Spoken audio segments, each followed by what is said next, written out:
Did you know that a chandelier made of human skin was once displayed right outside the gates of Buchenwald, amidst the columns of flame and smoke of the Second World War?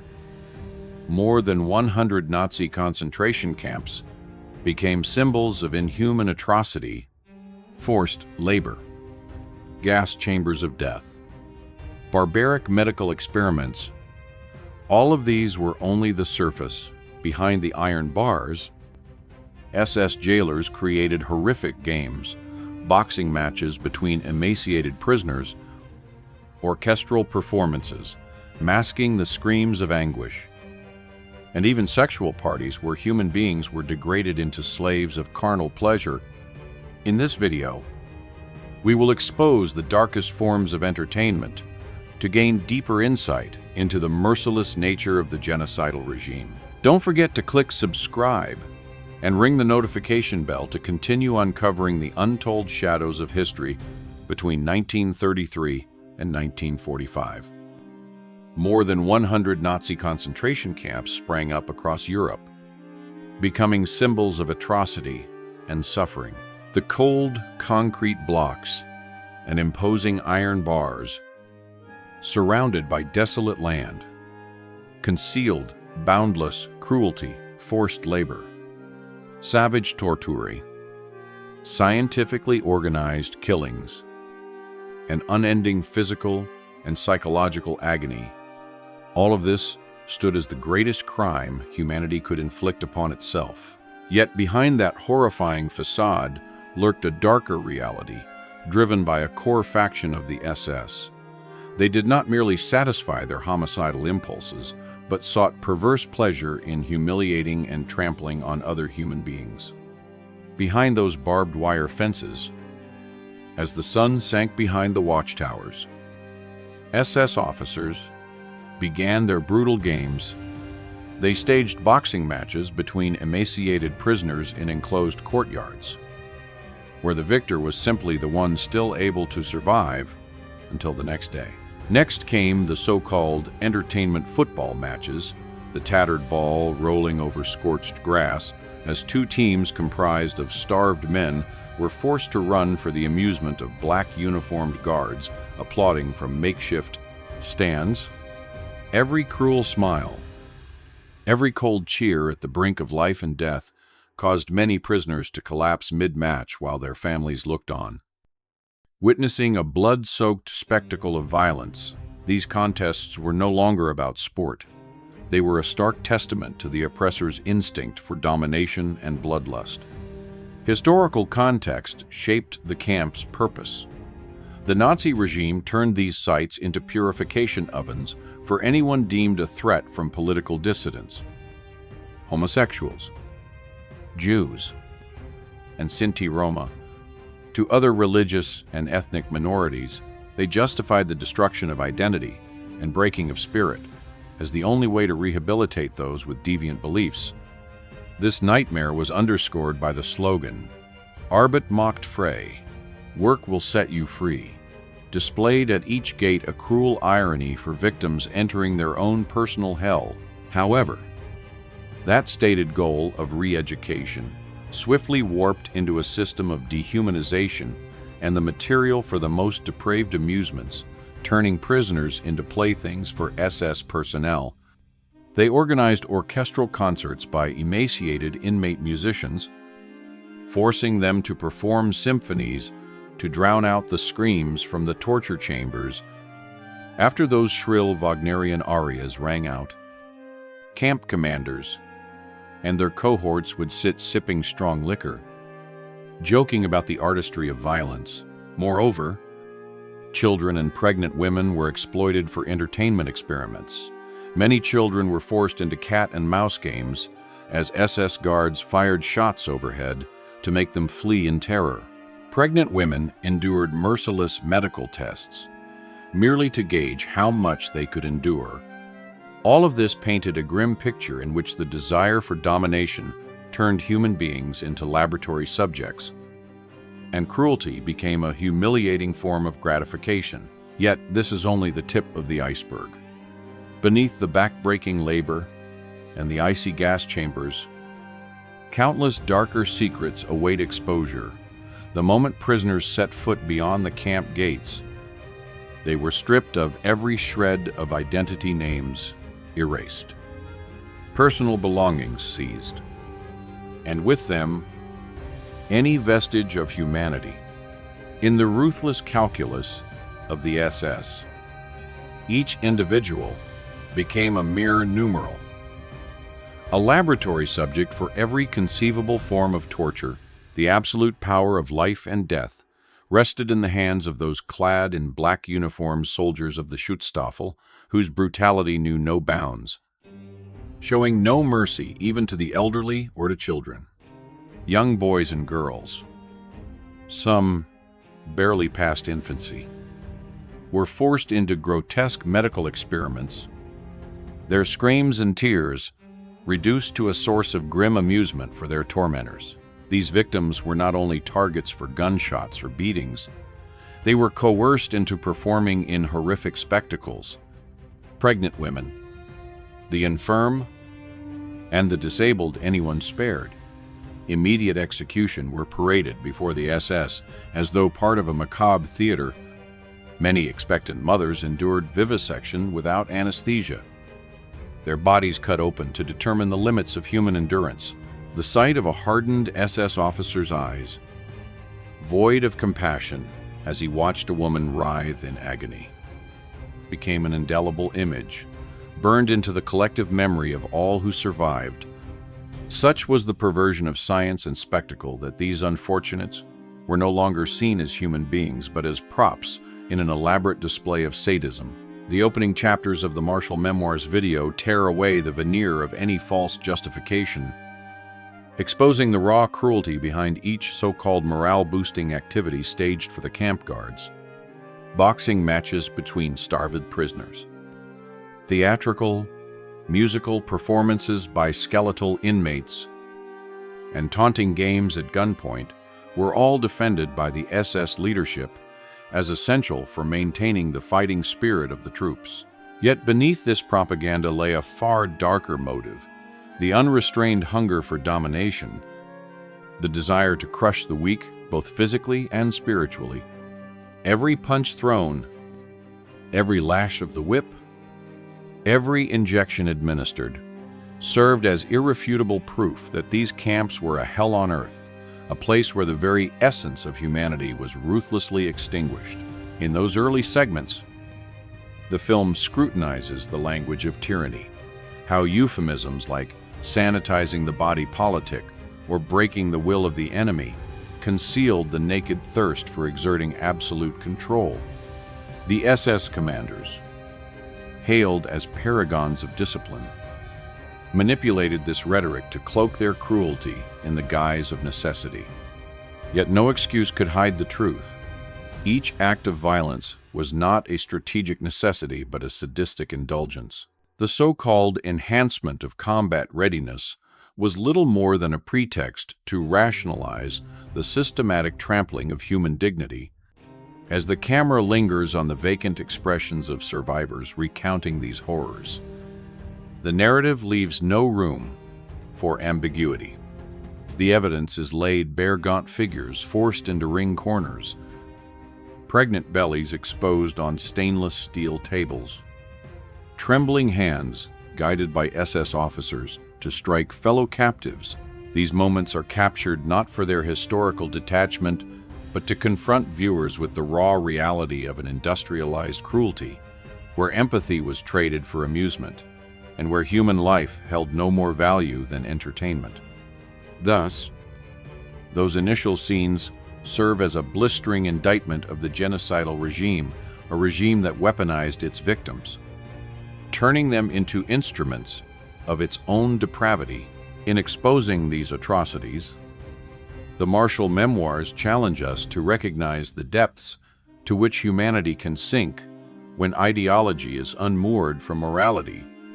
No longer are we mere observers of history. We are summoned to bear witness and to ensure that such abominations are never repeated. After stripping them of every shred of dignity, the SS transformed prisoners into mere objects for their amusement. One of the most common spectacles was the staging of boxing exhibitions, emaciated men, their bones protruding beneath withered skin, were forced onto makeshift rings to battle each other or to face off against robust SS guards. Here, agony and death were not accidents but rather celebrated rewards awarded to the victor. The crowd of black uniformed spectators would roar with delight as a prisoner's weakened body collapsed beneath ruthless blows, while the triumphant opponent, whether another inmate or a soldier, received raucous applause as though conquering in a grand arena rather than a pit of despair. Simultaneously, SS officers organized lethal football matches for their own entertainment. Teams of near-starved captives were assembled and compelled to chase a tattered ball over parched, dusty fields. Guard towers loomed above improvised bleachers, where SS personnel lounged with cigarettes and cheap liquor, laughing and clapping each time a prisoner stumbled from exhaustion or collapsed in agony. The sight of skeletal figures driven beyond human limits to pursue a ragged sphere became a macabre carnival, a grotesque inversion of sport forged in pain rather than camaraderie. In this cruel theater, every fall signified a moment of pleasure for the tormentors, who reveled in the power to dictate life or death by a simple kick, even music. That hallmark of human expression was twisted into an instrument of atrocity. Prisoners who still retained a spark of musical talent were seized from the barracks and coerced into forming orchestras. Each performance was mandated to coincide with the anguished cries echoing from the torture chambers, intended to muffle the sounds of suffering with forced harmonies.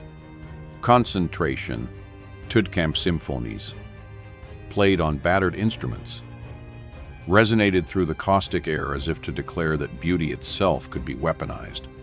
These ensembles did not serve as solace for the imprisoned.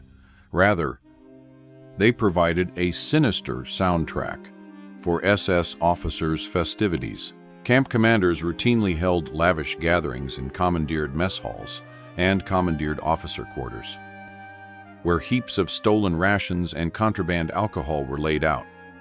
There, the inmate orchestras performed selections from classical composers, Wagnerian overtures, clashing with the stench of sweat and fear. Between sets, SS officers toasted to their own cruelty, remarking on the artistic merit of the musicians, even as those very artists were denied basic sustenance and human rights. The irony was cruelly complete. The strains of a grand concerto served to mask the brutal reality beyond the concert hall walls.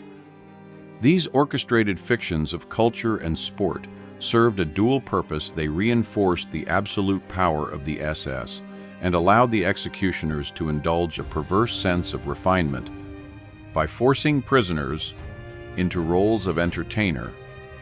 The SS obliterated any remaining vestiges of autonomy, reducing human beings to living props.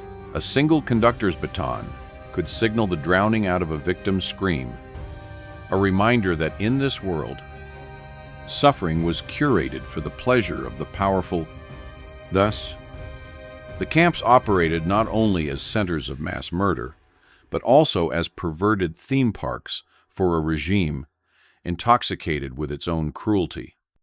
Boxing rings, football pitches, and concert platforms became stages on which the dehumanization of millions was normalized. The SS had achieved a synthesis of brutality and entertainment, proving that when ideology is untethered from morality, it can transform even the most noble forms of human endeavor, sport, music, performance, into instruments of terror. The SS soldiers' perverse art of enjoyment evolved to the point that they no longer discriminated by gender, age, or physical condition when selecting their victims: elderly prisoners, pregnant women, toddlers, Every human being was fair game for their depraved games. Whether the victims had just endured a bout of torture, were ravaged by hunger, or moments away from the gas chamber, they were compelled to participate in every form of entertainment devised for the bloodthirsty guards. Families watched in horror as their lives were torn apart. Each member forced into separate spectacles of cruelty, father versus son, in wrestling matches to prove brute strength. Husbands and wives pitted against each other in gladiatorial boxing bouts, and children pressed into musical performances to drown out the agonized screams echoing from across the camp. These grotesque tableaux were seared into the memories of any survivors, serving as brutal reminders of humanity's limitless capacity for atrocity.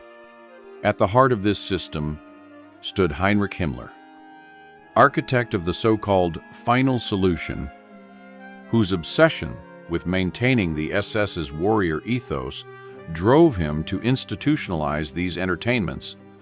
Himmler believed that rigorous physical competition and cultural diversion were essential tools for forging an unbreakable soldierly spirit. He personally championed the rise of boxing as the premier sport in the camps, an arena where SS personnel could unleash their aggression in controlled bouts, then cheer on their comrades, as if at a grand stadium. Under the smoky skies of these killing grounds, the crack of each punch became an anthem of dominance. Himmler's directives transformed camp life into a perverted carnival of violence everywhere. Makeshift rings were erected from scavenged wood. Improvised bleachers, lined with discarded packing crates, served as viewing platforms. Prisoners, skeletal and broken, were drugged or starved to ensure maximum suffering, then hurled into these arenas. SS guards, in gleeful anticipation, would pour into the stands with the fervor of sports fans, shouting encouragement as blows landed with sickening thuds. Each match was an exhibition of sadism, masquerading as sport. And for Himmler, it was a morale-boosting spectacle that united his troops in shared bloodlust. But boxing was only the tip of Himmler's depraved vision.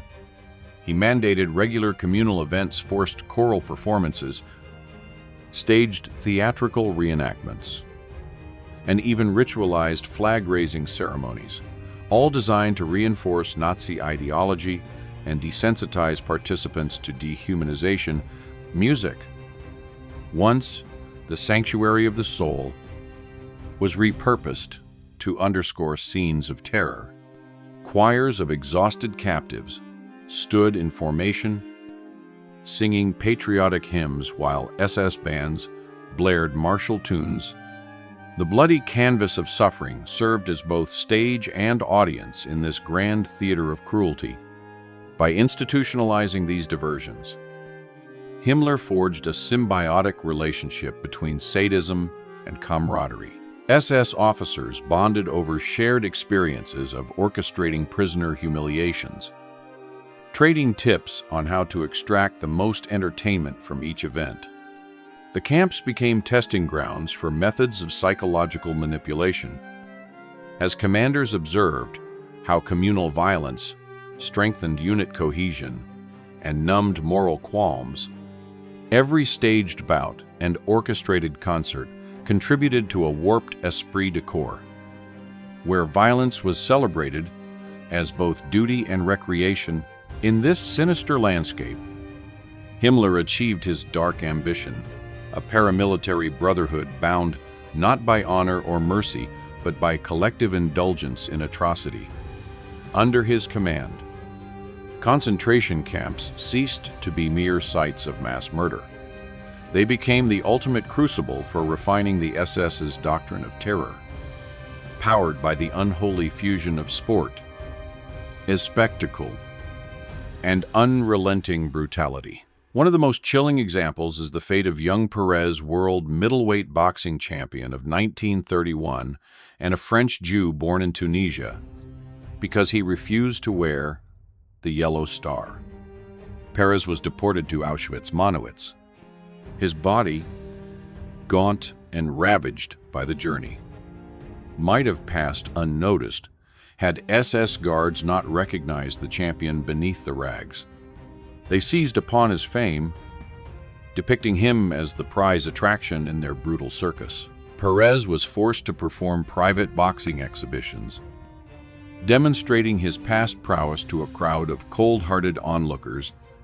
Each punch he landed, each time he staggered his opponent, elicited cruel laughter and applause from the SS camp guards. In a perverse twist of mercy, the guards allotted Perez extra rations enough to rebuild some of the muscle stripped away by starvation. This privilege, however, came with its own fatal price. Perez was soon matched not only against fellow inmates, but also against robust SS soldiers, eager to claim a victory over a former world champion. The image of a once glorious athlete fighting for mere survival in a ring of misery became a grotesque emblem of Nazi cruelty. When Perez won, the SS basked in hollow triumph.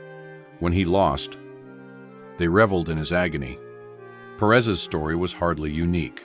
In the same hellscape, a Polish pugilist known as Petrikowski emerged as a star in his own right. A former runner-up in national bantamweight championships, he fought between 40 and 60 bouts from 1941 to 1943 in Auschwitz's main camp.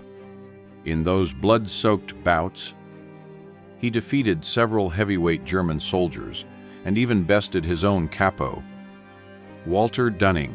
Each victory solidified his reputation as the camp's premier boxing sensation, eliciting both admiration and mockery from his tormentors.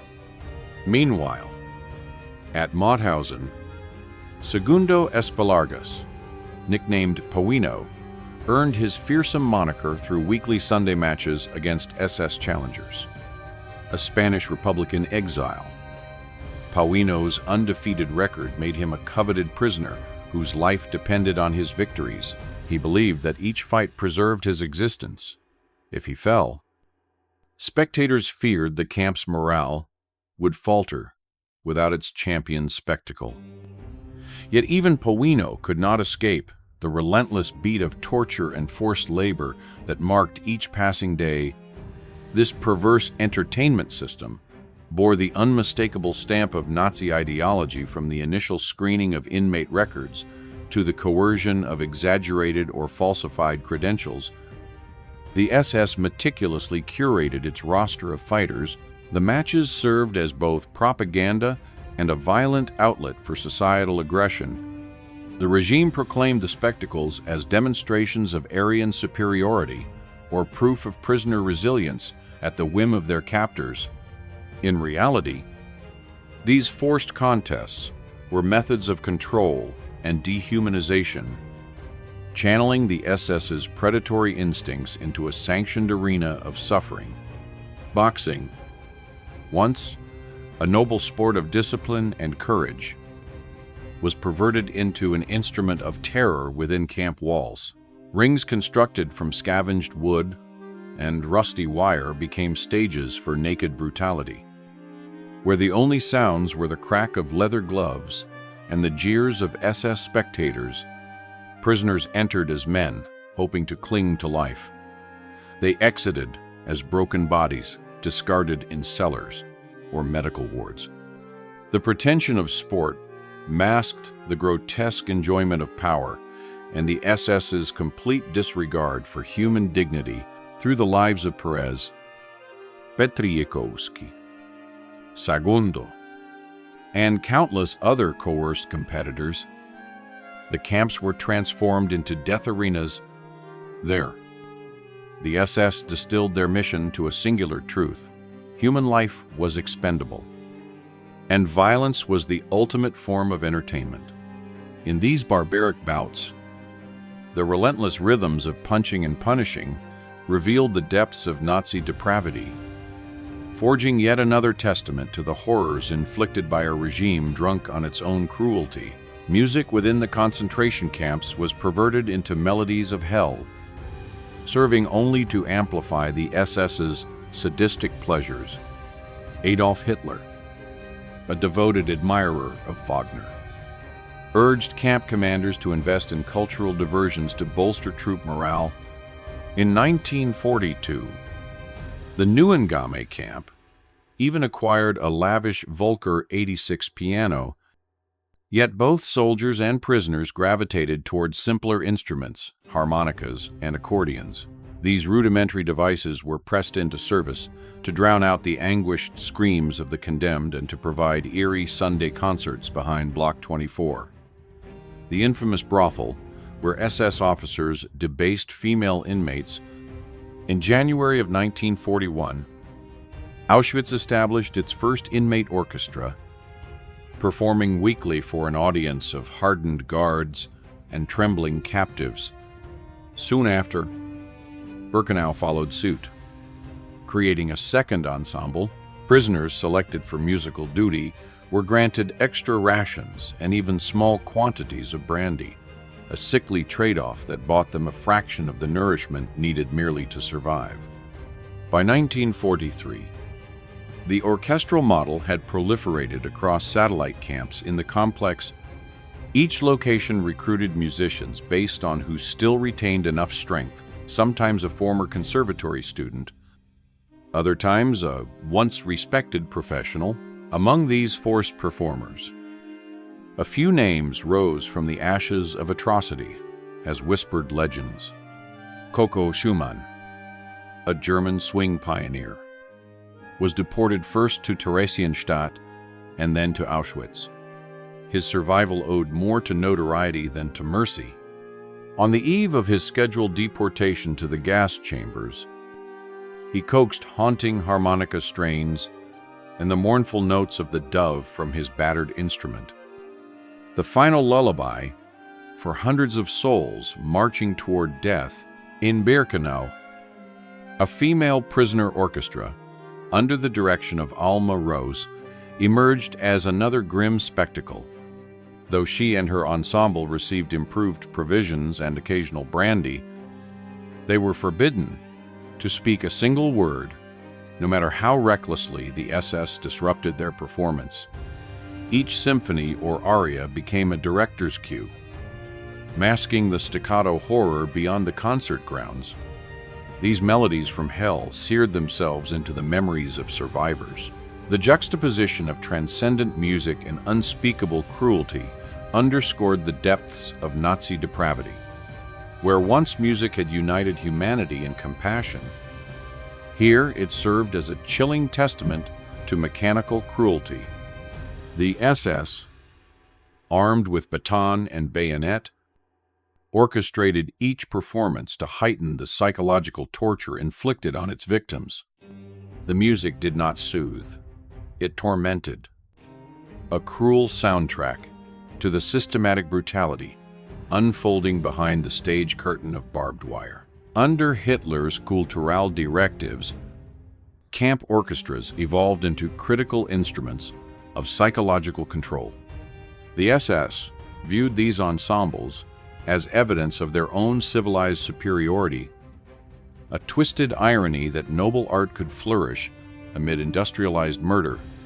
Prisoners forced to play during execution roll calls, or while transports departed were reminded that their lives and their final breaths were mere notes in a larger play.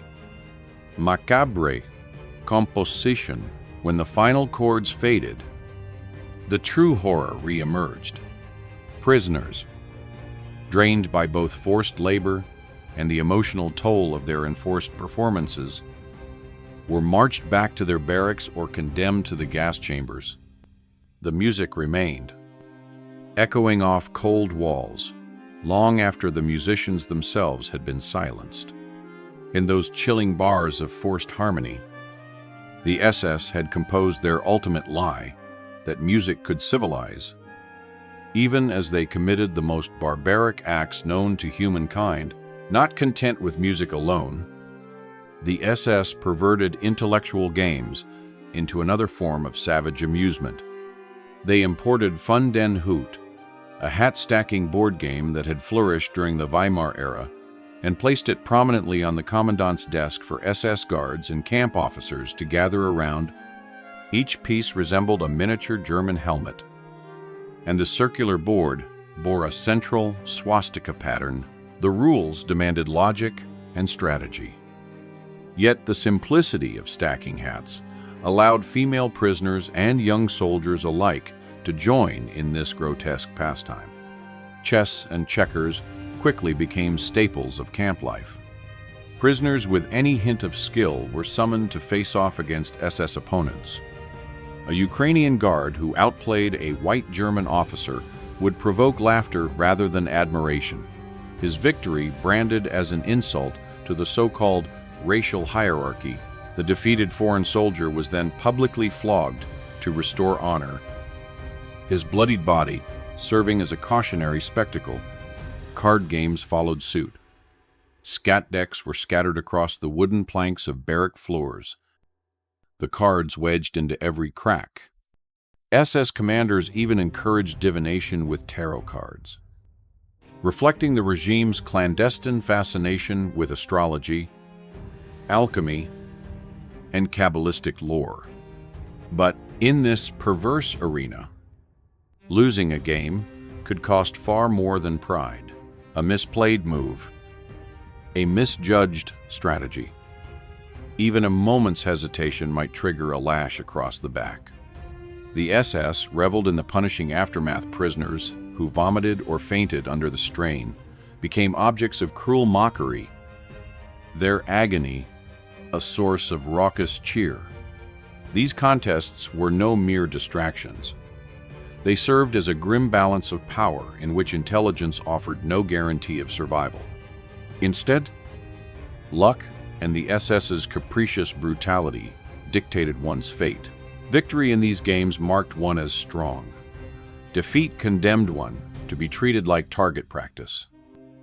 A winning prisoner might be spared immediate punishment, but the reprieve was often short-lived. The SS used game outcomes to reinforce submission. Winners were paraded before fellow inmates, only to be reminded that their freedom depended entirely on the whims of their captors.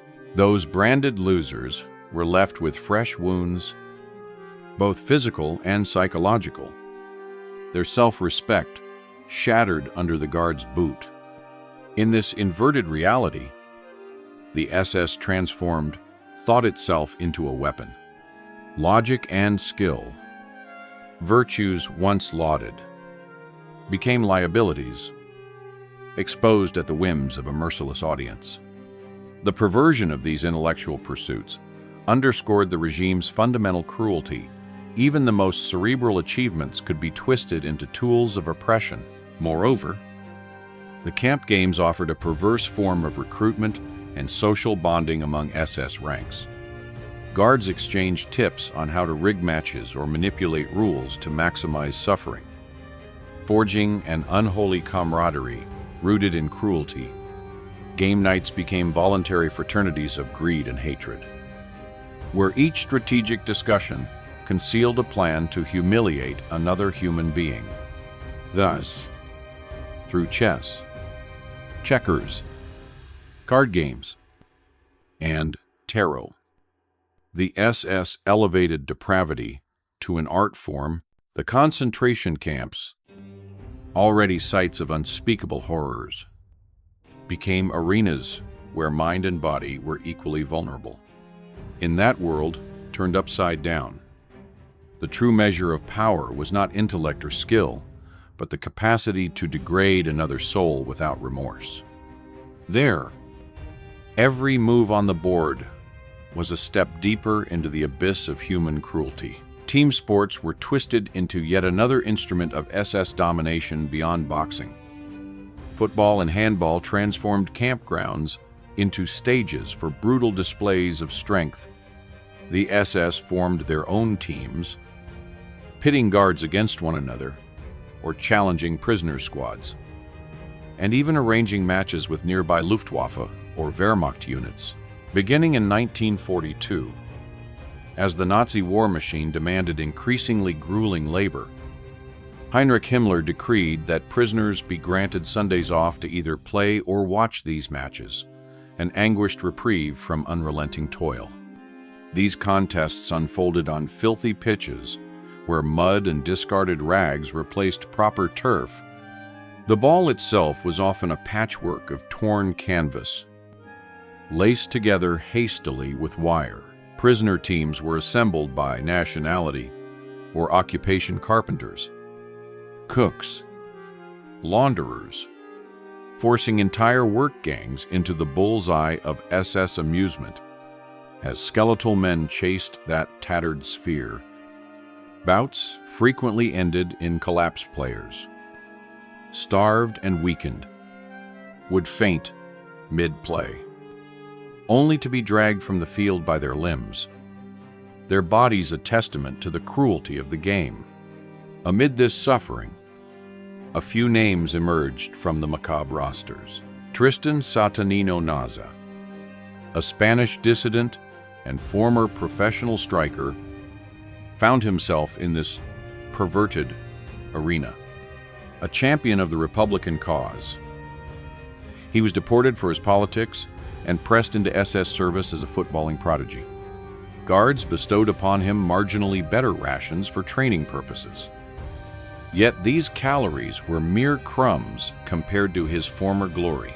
He was forced to demonstrate dribbling drills and scoring techniques for his captors, teaching SS soldiers how to kick a ball while his own limbs ached with starvation. Similarly, Austrian footballer Julius Herz, once a local star, was snatched from the pitch and compelled to instruct his jailers on the finer points of passing and shooting. Each practice session was a cruel inversion instead of cheering the players. The SS jeered at their skills, mocking their former lives, even as they exploited their talents. The captives played not for joy, but to stave off immediate punishment, their skills held hostage by an utterly warped sense of entertainment. Before 1933, Jewish communities in Frankfurt and Vienna boasted thriving football clubs such as Bar Kokhba, Frankfurt, and Hakoah, Vienna. Under Nazi rule, these clubs were dismantled, their members persecuted and expelled. Now, these same athletes, once pillars of sporting communities, were forced to don ragged uniforms and demonstrate their prowess in service of the regime that had hunted them. The stadium no longer echoed with cheers of solidarity. Instead, it resounded with derisive laughter and the crack of SS boots. Football in the camps ceased to be a symbol of unity or fair competition. It became a cruel theater in which human beings were dehumanized, reduced to mere pawns in a spectacle of terror. Each goal scored was not celebrated as an athletic achievement, but mocked as further proof of the SS's omnipotence. The ball that once symbolized hope, teamwork, and escape from the mundane now embodied despair, turning sport into another deadly form of entertainment. In this perversion of collective game, the SS proved that no aspect of culture, no matter how cherished, was immune to their cruelty. Football, that universal language of joy, was weaponized to remind prisoners that even their most cherished talents could be exploited and that their bodies, minds, and spirits were always at the mercy of their captors. Sex within the concentration camps elevated degradation to its most depraved heights. The SS did not merely erect brothels to let soldiers blow off steam. They actively recruited impoverished German women under false promises of eventual release, only to subject them to systematic sexual slavery. Political prisoners, Spanish Republicans and French communists alike, could also find themselves privileged if they possessed the slightest allure. In this twisted marketplace of flesh, survival often hinged on one's capacity to endure unspeakable coercion. At the pinnacle of this brutality stands the figure of Ilse Koch, infamously known as the Bitch of Buchenwald. Born Margaret Ilse Schöler, she rose from a modest bookstore clerk to become the de facto ruler of Buchenwald alongside her SS officer husband. Her notoriety stemmed from a grotesque hobby collecting lampshades and desk lamps made from human skin. She proudly displayed handbags crafted from prisoners' flesh, etched with butterfly motifs, and used pulverized ashes of the dead to dye textiles in her wardrobe.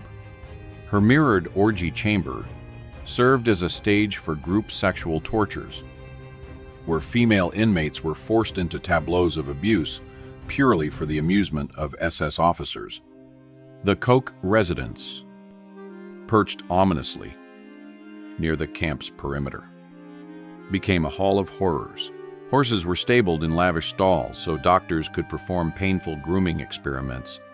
Equine screams mingled with the whips of leather lashing bound prisoners who served as unwilling jockeys in sadistic riding exhibitions. A macabre collection of human skulls, chemically shrunk and polished, lined her living room shelves. Each one a trophy, celebrating the SS's murder spree. Tattooed flesh albums, compiled by SS Dr. Walter Vogelli, displayed graphic images of prisoner body art, which Ilse intended to harvest once their bearers were executed. Prisoners who witnessed this monument to perversion carried its horror like a brand on their soul. They watched as human heads, once vessels of thought and memory, were reduced to decorative curiosities.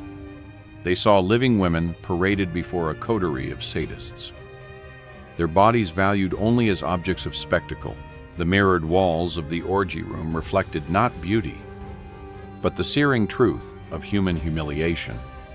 For those compelled to serve Ilse's whims, every moment was a reminder they were not persons entitled to dignity, but commodities to be flaunted, dissected, and displayed.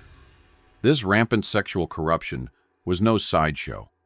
It was integral to the SS's ideology of absolute dominance.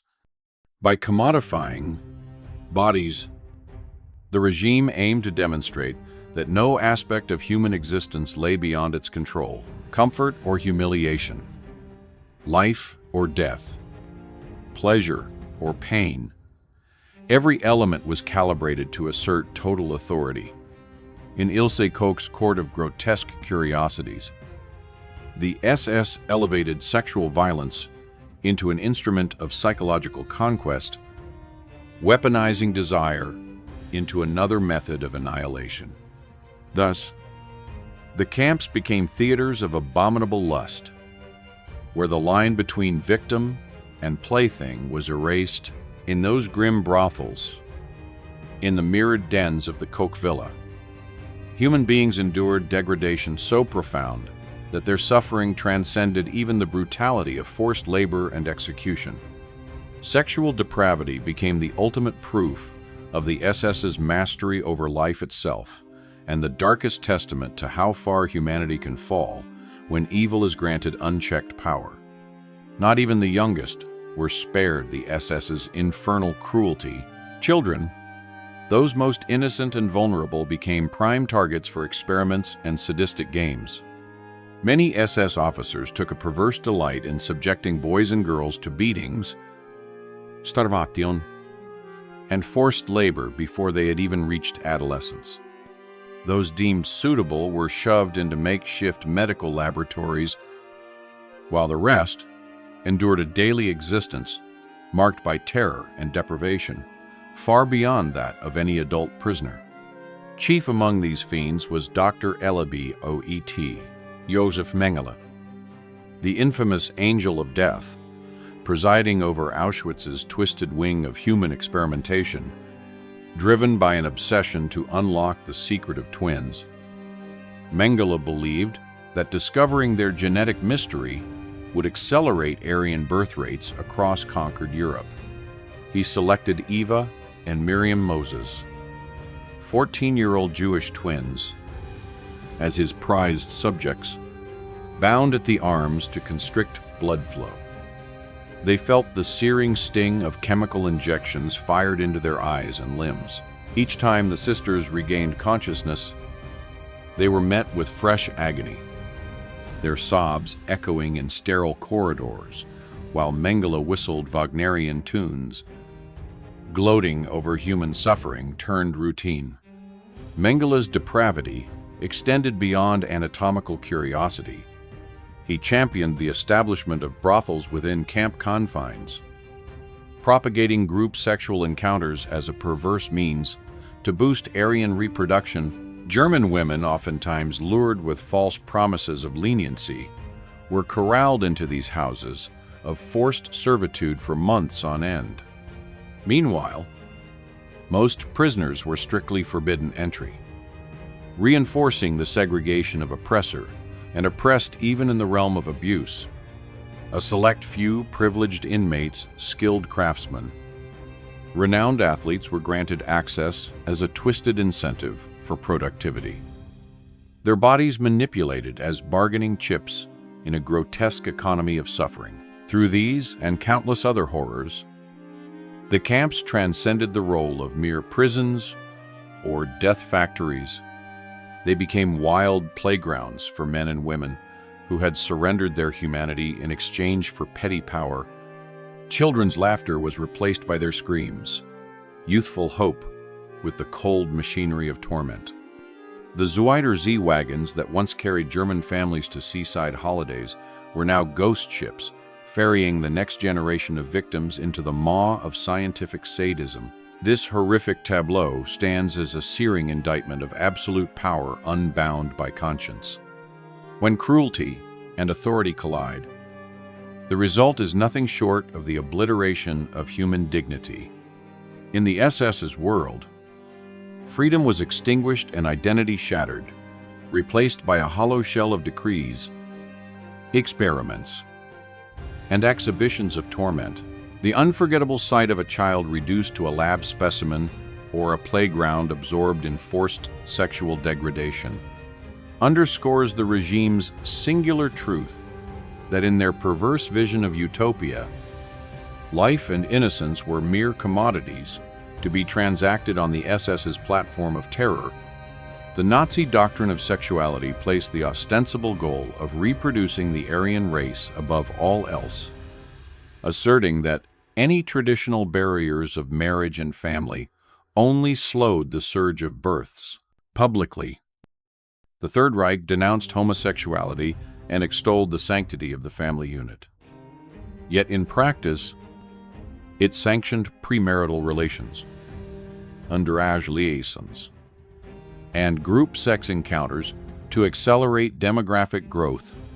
Heinrich Himmler, mastermind of the SS, insisted that his soldiers release their built-up pressures after days of imprisonment, torture, and backbreaking labor, lest they be tempted by forbidden desires toward Jewish or political prisoners.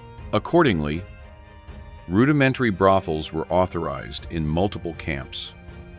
Their crude furnishings, simple chairs, bunk beds, and Spartan sanitary facilities erected just beyond the razor wire perimeters to maintain military secrecy. The women drafted into these brothels were typically impoverished German civilians, deceived with promises of liberation after 3 months or sentence reductions. They were supplied with better clothing, cosmetics, and augmented food rations to sustain their allure for SS personnel. In stark contrast, male prisoners could only gain access if camp authorities deemed them privileged, skilled artisans, accomplished athletes, or talented musicians. Refusing these privileges, particularly among communist inmates, frequently invited severe reprisals, floggings, starvation, or transfer to solitary confinement. Thus, the brothel system served a dual purpose. It gratified base desires while functioning as an insidious mechanism of control, forcing prisoners to choose between preserving their dignity and clinging to life. by institutionalizing state-sanctioned sexual exploitation. The SS weaponized intimacy itself. Each brothel operated under the veneer of a military facility, complete with rosters, schedules, and quotas to ensure maximum efficiency in servicing the guards' whims. Camp commanders monitored usage, ensuring that any uptick in labor productivity was tied to the promise of another stint behind the brothel's barbed wire. The perverse incentive structure co-opted bodies and minds, converting sexual compliance into a currency for survival. These arrangements also deepened the SS's dominion over camp populations. Women coerced into service were stigmatized as traitors to their gender and nation, while male prisoners faced the humiliation of exposure to such depravity. The compulsion to accept or reject brothel access underscored the regime's mastery over personal agency. One's body became the final battleground between self-respect and the instinct to endure. Under this regime, kinship bonds eroded.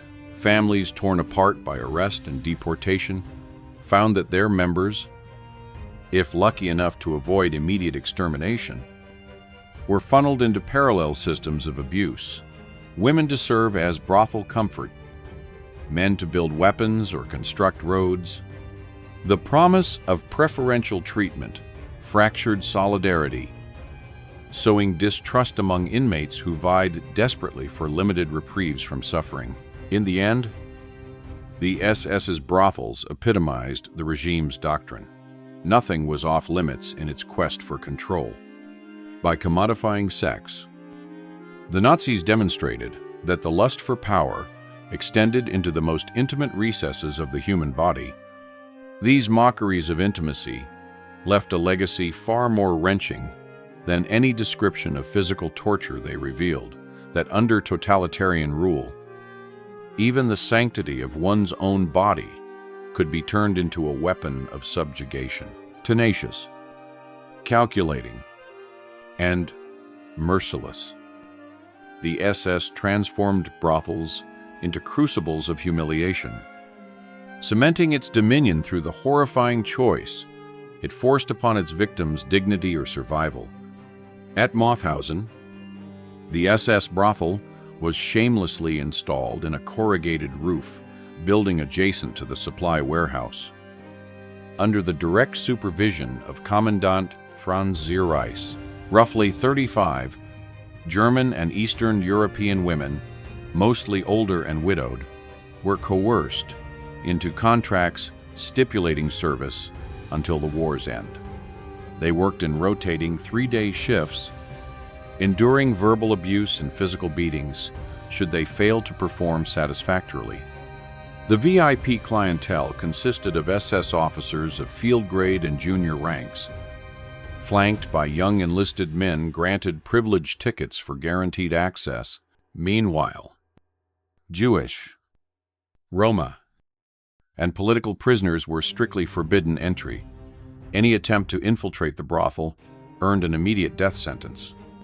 In the nearby Gusen camp, a second brothel doubled Mauthausen's capacity by occupying a former power station building. Here, the women were supplied with extra brandy and personal packs of cigarettes to keep them alert and appealing. Camp authorities wired the facility with covert listening devices, ensuring that any pair failing to sustain the SS's scripted entertainment could be swiftly broken up. Nightly echoes of forced laughter and stifled moans intermingled with the shriek of alert sirens, forging an atmosphere at once real and unreal, where the oppressor's gratification metamorphosed into sheer terror for the oppressed. These brothels functioned as precision instruments of dehumanization. The women, stripped of autonomy, were reduced to objects traded among the ranks for momentary pleasure. The contractual illusion of temporary reprieve served only to heighten the psychological torment. As each promised release date slipped further from reach, their forced compliance was logged in SS records, their bodies cataloged like inventory. and their screams hidden behind walls, thick with barbed wire. Men, too, were ensnared by this system. Privilege tickets became coveted commodities, offered to skilled laborers, musicians, or athletes in exchange for demonstrable increases in work output, yet the ticket was a poisoned chalice access, meant witnessing horror firsthand. And refusal invited savage repercussions, beatings, starvation, or transfer to punishment cells. The brothel thus became a crucible of moral ruin, compelling prisoners to barter their integrity for a pitiful chance at survival. Commandants treated these establishments as extensions of their authority, personally reviewing nightly attendance logs and arbitrating disputes over service quality. Any deviation from the SS's twisted entertainment script invited immediate punishment either for the prisoner or the client whose whims had gone unsatisfied. In this way, the brothels were not peripheral amusements, but core components of the camp's operational machinery. Beyond their immediate role as sexual torture chambers, these brothels achieved a more insidious objective. They fractured solidarity among prisoners by granting favors to a select few. The SS sowed distrust and envy, ensuring that inmates were too preoccupied with personal desperation to unite. The illusion of preferential treatment became yet another tool for dividing and conquering, as prisoners vied for scraps of mercy, in a system designed to spare none. Thus, the SS brothels at Mauthausen and Gusen stood as stark embodiments of Nazi depravity. They showcased the regime's ability to twist every facet of human existence, sex, désir, survival into instruments of total control. In those hollow corridors behind barbed wire, the act of seeking solace became an engagement with terror, and the simple will to live was transformed into a relentless, soul-shattering ordeal. Camp commandants and SS leaders treated the brothel as a coveted reward for exemplary labor prisoners who exceeded productivity quotas in munitions plants or shoe factories, received a coveted green ticket, granting them a night of enforced reprieve. The priority list read like a mockery of excellence: welders, bricklayers, carpenters, skilled cooks, accomplished musicians, and former football stars. The objective was unmistakable: to stimulate a brutal incentive structure so effective that many inmates willingly clocked extra hours, forfeited their scarce rations, and endured accelerated work shifts for the chance to step beyond the razor wire and exchange their sweat for a single night of coerced comfort. Yet not every prisoner succumbed to this bait. Hardline communist cadres and steadfast Nazis, those who clung to notions of revolutionary dignity or traditional family values, publicly refused the brothel's perversion of intimacy. They exhorted fellow inmates to reject the hollow promise of sexual privilege, framing participation as collaboration with the enemy. This quiet rebellion threatened the SS's carefully engineered hierarchy, so commanders responded with ruthless countermeasures. Public flogging decreed as military discipline, punitive beatings in front of barrack blocks, or the grim reassignment to Sonderlager, solitary labor wings where death sentences were dispensed without ceremony. This clash between ideological conviction and primal survival instinct produced some of the most heart-rending tragedies within the camp. Those who held fast to their principles watched comrades break under the strain of starvation and forced labor, their bodies driven beyond the brink of collapse for a fleeting escape into the brothel's confines. Meanwhile, those who capitulated returned scarred not only physically but psychologically, burdened by the weight of coerced complicity in a system of sexual exploitation. Commandant, ever eager to maintain order through fear and rewards, kept meticulous records of each green ticket issuance. They tracked productivity metrics and attendance logs with the same zealous precision applied to tallying death tolls. Brothel visits became a grotesque form of timekeeping, inmates stamped in and out under SS supervision. Their brief sojourns behind locked doors, no more than another cog in the camp's machinery of dehumanization. Brothel participation also served as a tool to fracture prisoner solidarity. The SS understood that envy and resentment among inmates would preempt collective resistance. By granting privileges to a select few, commanders sowed distrust throughout the ranks, ensuring that no united front could form. The promise of a night's reprieve became a poisoned chalice, pitting man against man in a silent battle for scraps of dignity. In this savage calculus, the camp hierarchy thrived on moral compromise. The SS's cunning manipulation of sexuality as both carrot and stick revealed the regime's profound grasp of human vulnerability. It weaponized hope itself, warping the fundamental drive for survival into a tool of psychological subjugation. Ultimately, the SS's brothel incentive system exemplified the perverse ingenuity of a regime intoxicated by power. By entwining sexual exploitation with the grim logic of production quotas, they erected yet another pillar of terror within a world already defined by atrocity. The bitter conflicts between conviction and necessity, solidarity and self-preservation, etched themselves into the lives of every prisoner forced to navigate this brutal moral terrain. In the heart of that hell, the choice between dignity and survival was no choice at all, but another testament to the depths of human degradation engineered by the SS. Adolf Hitler and Heinrich Himmler conceived concentration camps as more than mere instruments of political, religious, and racial extermination.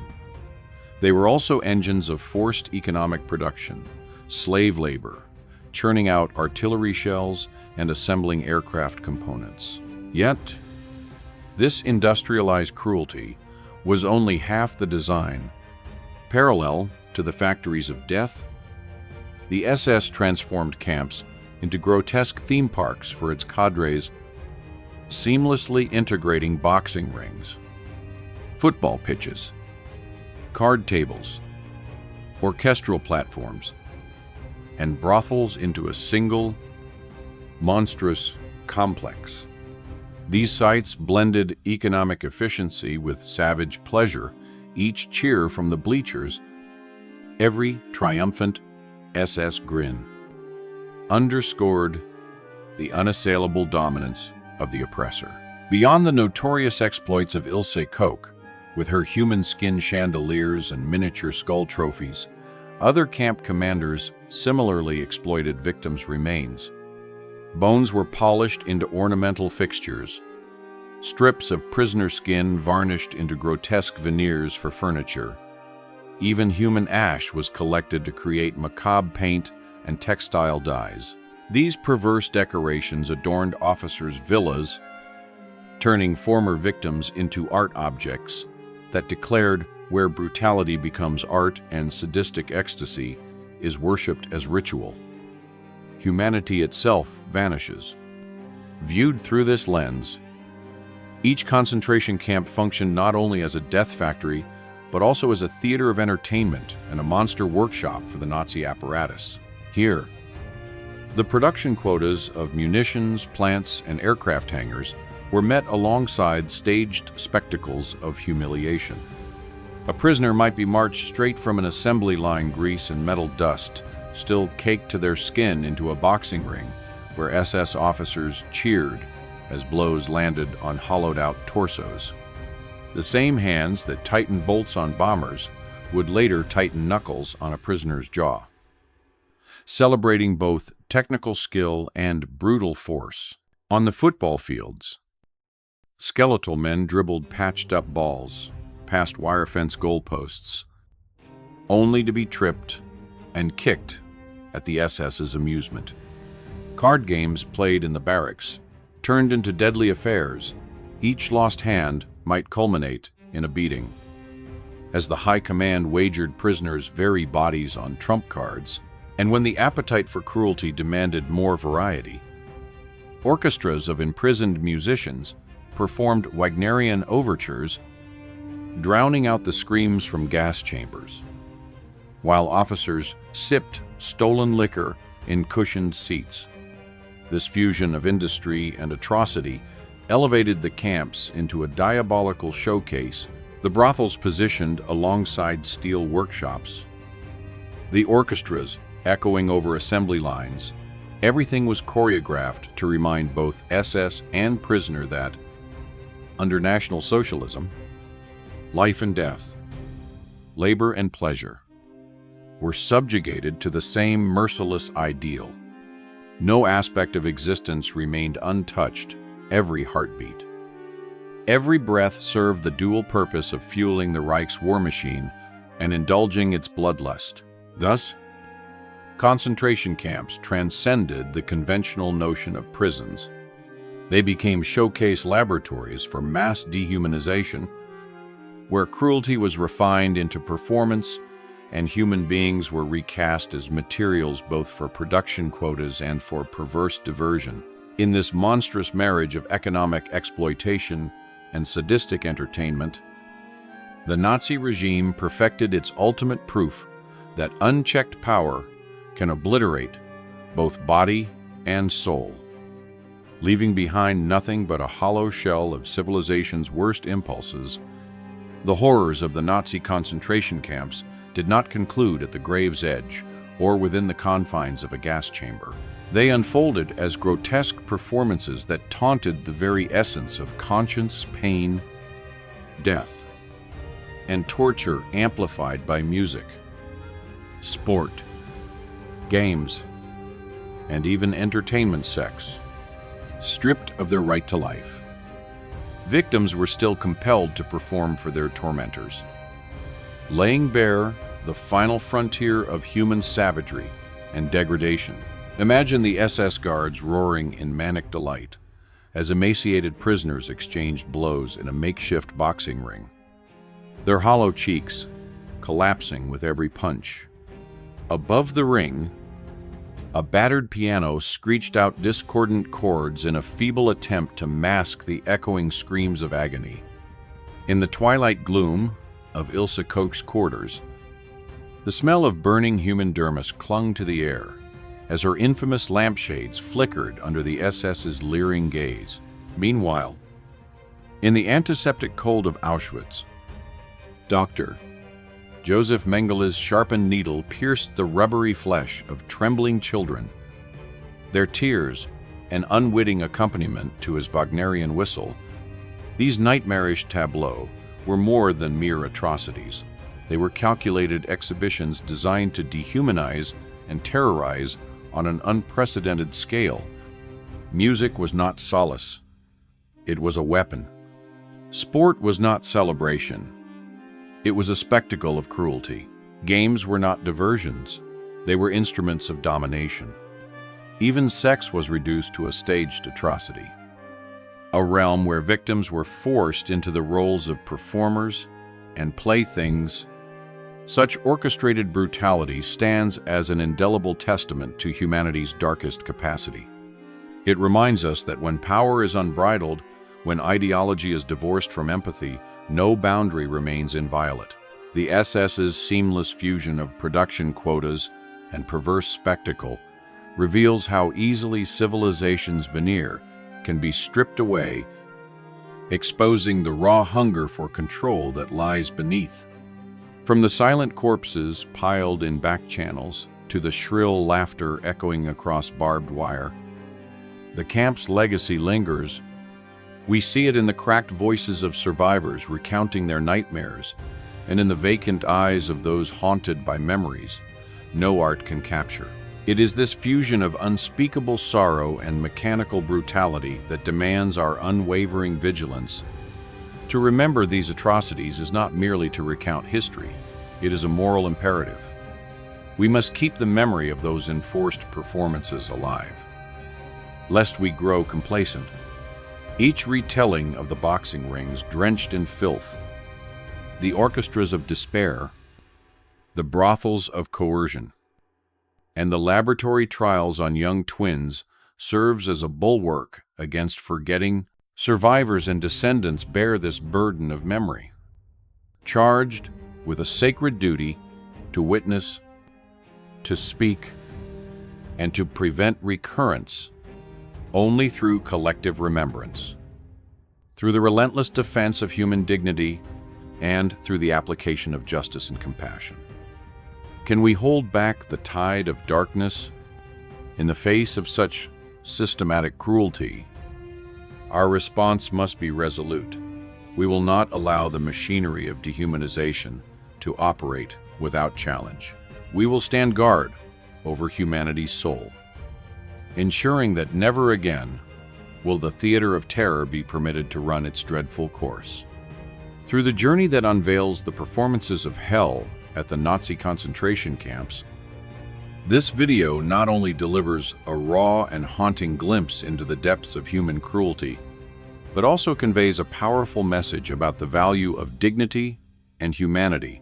When we witness victims from the elderly and pregnant women to children, and even elite athletes stripped of their right to be human and forced to become actors in their torturers' sadistic games, we realize that unchecked power can unleash brutality without limit. Yet the most important lesson this video evokes is the spirit of resistance and the indomitable will to survive, even when driven to the very edge of suffering. There were individuals who held on to faith, preserved their dignity, and united against the forces of division and dehumanization. These were the people who refused the tarnished privileges, who quietly shared scraps of food, protected their fellow prisoners, and recorded evidence so that future generations would never forget. From this, we learn a lesson in both individual and collective responsibility. We must never stand idly by in the face of injustice.